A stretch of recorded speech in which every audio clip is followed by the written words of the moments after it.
de çekeceksin yani.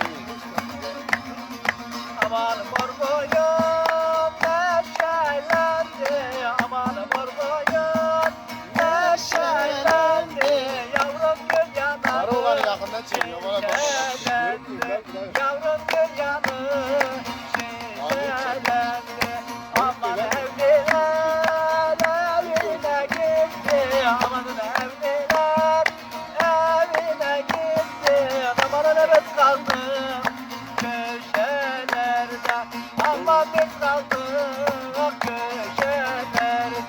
Sensinle de yar